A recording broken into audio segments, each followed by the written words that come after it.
Hi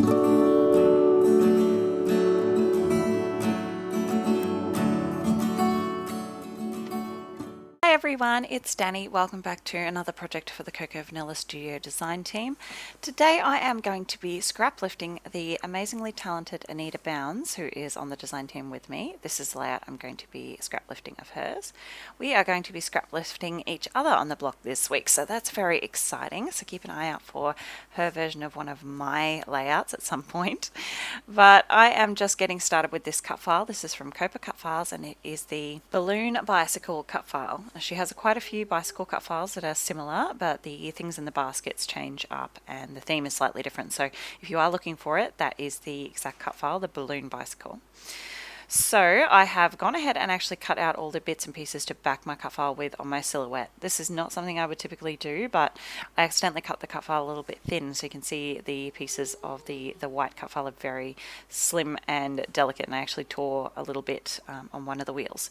So I thought it would be safest just to go ahead and cut out all my pieces exactly the right size. And you can see I showed you just now all the parts of the A5 paper stack that I used to cut out all the bits and pieces to back the cut file, except for the red wheels, which I used one of the 12 by 12 pattern papers to cut those out because they were a bit too big to fit on one of the A5 papers.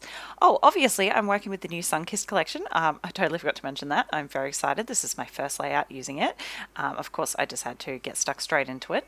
This collection is just perfect for me. I live in the subtropics of Australia in Queensland. It is very hot here most of the year, and even in the winter time when it's not particularly hot, it is always bright and sunny. So it's definitely going to be very easy for me to use this collection up. I don't think it's going to last long at all. So I'm just going through with all my cutout bits and pieces and back in my cut file. I will skip to in a second so you don't have to watch all this.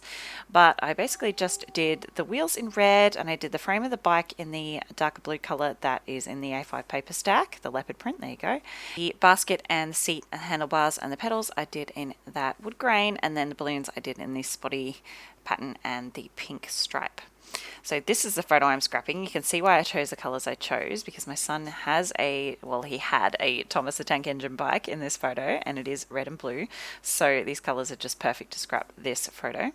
This is actually the day after Boxing Day, 2018, I think, and this was the first time he was riding a bike in public. So I think he got this bike for Christmas, and he had rode it around in our garage for a little while on Boxing Day, but this is the first day we actually took it out on a ride. So you can see he's very happy and very excited.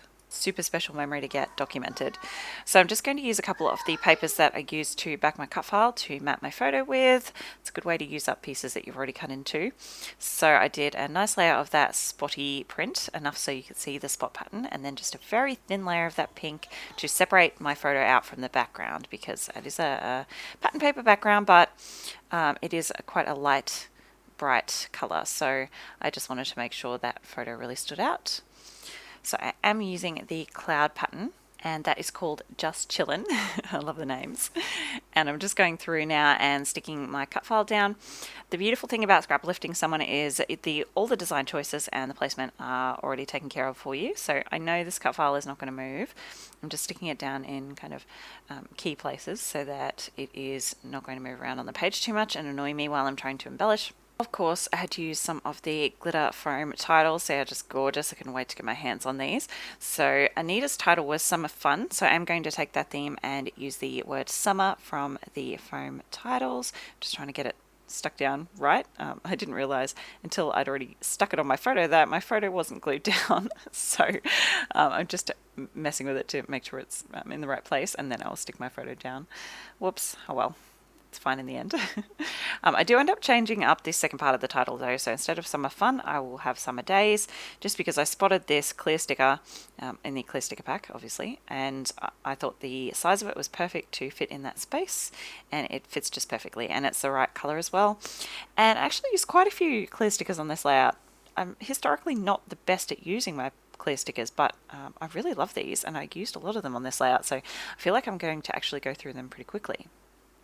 Alright, I went through the ephemera, I had a look on the back of the pack, and if you look at Anita's layout, there's a banner on the cut file, so it's part of the cut file. And I thought to myself, oh, often there are banners in these collections, I'll just have a look. And yeah, there's one, and it's the perfect size to fit in the space where the bunting was on Anita's layout. Sorry, I called it a banner, but it's bunting. Really, I always do that. But I did just pop some foam squares behind them because it wasn't sitting quite flat. I'm going to add some of the stickers. Oh, I think that is the only, maybe that's the only sticker I use at the moment, that little banner tab with the rainbow. And now I'm just going through, she has kind of like a ticket. She used the Happiness Collection, obviously, so I'm looking for something kind of ticket sized and shaped to put up there, and that fits in there nicely. It says Welcome to Paradise. And now I will build my floral clusters, and of course the floral ephemera came in super handy for this. It was really nice actually not to have to, well, not that I have to fussy cut. I love fussy cutting, but with this collection I could just jump straight into the floral layouts because I had all the floral ephemera.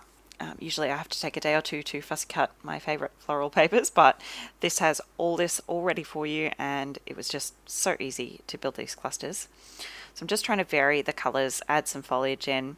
I love that yellow. Oh, the yellow in this collection, it's just perfect. It's so bright and happy and sunny. It's a perfect color. So I'm just flipping through all my florals at the moment, trying to find the perfect yellow floral to go in that top cluster there, and I ended up finding it. There we go. I'm just loving the bright happy colors in this collection. It's so lovely. Now I'm going to use some of those little spriggy florals to fill up my basket. Anita's layout has lots of little teeny tiny florals. I didn't want to add too many because I already have those balloons, but these were just super sweet and they're perfect just to have breaking out the top of the basket there. Now this is where I am going to go to town with the clear stickers. There's a bunch of these little love hearts all over the place on these clear sticker sheets, and I thought they were perfect. So like I said, on Anita's layout she has lots of teeny tiny florals. So instead of that, I am just going through and adding all these little love hearts in their place. And they're all different colors. They're just the perfect size to scatter around the layout, and they really, even though they're clear stickers, they really do show up, I think, just because the colors are brighter, and that's probably why I'm finding them a bit easier to use. They're not, even though they're on a pattern paper, they're not fading into the background, so really, really fun. Really love those. So now I'm going to come in and just glue down my floral clusters because I realized as I was sticking down my stickers I hadn't actually done that yet, so I thought I'd better do that before they move around too much. So I'm just coming in with a little spot of tacky glue just in the center of the flowers. I like to just stick down the middle so that the edges will still lift up slightly and show some shadow and dimension. And here I'm just popping some foam squares behind the edges of that flower because it was not sitting flat. There are quite a few layers of paper behind my photo there, so I'm just gluing down my little tag there, and now I'm going to come in with my puffy stickers. My favorite part of the entire collection. I love puffies and these are so beautiful. So I'm going to use quite a few of the sweet little florals. Again, just scattering them around pretty randomly. I'll add a few to my top cluster up here, just trying to fill in some of those empty spaces. Yeah, you guys know if you watch my channel that I hate leaving any empty space. I just keep filling everything up. So the very last thing I'm going to do is add some of the tiny word stickers.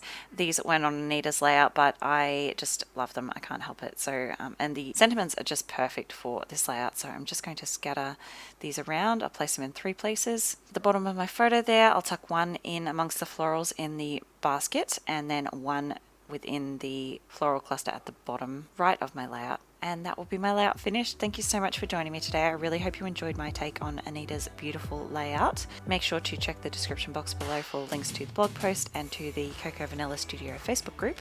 And I will see you next time. Bye guys.